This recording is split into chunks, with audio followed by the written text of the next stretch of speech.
C'est un nouveau départ pour 200 jeunes garçons au centre civique de Bembresso.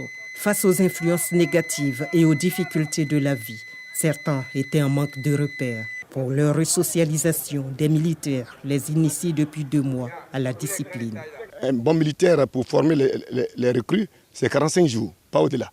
Mais si on nous accorde 2 mois, c'est largement suffisant. À peine 1 mois passé au centre, la transformation est palpable.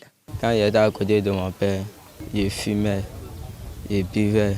Par la grâce de Dieu, j'ai pu arrêter les trucs que je voulais arrêter. Pour les stagiaires en quête d'un métier, le rêve est permis.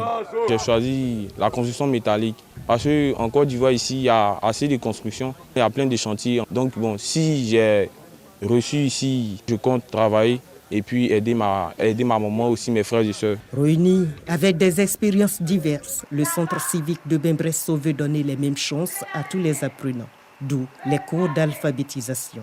Beaucoup viennent aveugles, je peux dire, qui ne savent pas lire, qui ne savent pas écrire.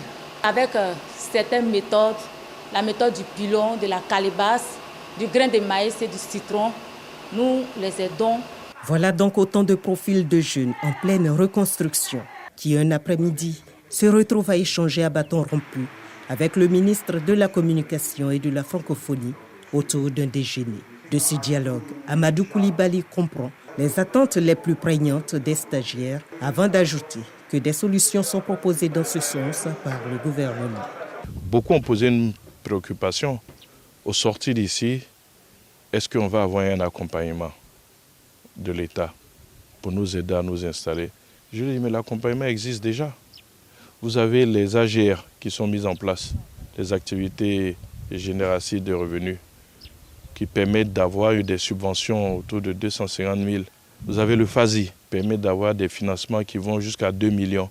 Et puis vous avez le financement des projets structurants qui vont jusqu'à 50 millions. Mais tout ça existe. Le ministre de la Communication salue la détermination des stagiaires. Il les invite toutefois à s'informer davantage sur ces mécanismes mis en place pour la réalisation de leurs projets socio-économiques. Ils ont du potentiel. Quand un enfant arrive, comme par exemple celui qui était à ma table, à avoir une licence en sciences économiques, on ne peut pas douter de son potentiel. Quand je viens ici et que des jeunes me disent « est-ce qu'on aurait un accompagnement ?» Ça montre bien la difficulté que nous avons aujourd'hui avec tous ces mécanismes qui sont mis en place.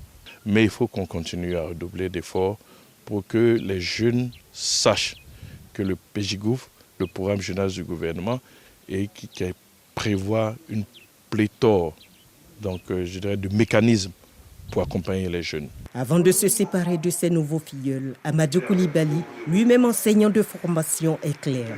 La réussite est à portée de main pour tous ces jeunes, à condition qu'ils développent à la fois ces 3 compétences, le savoir, le savoir-faire et le savoir-être.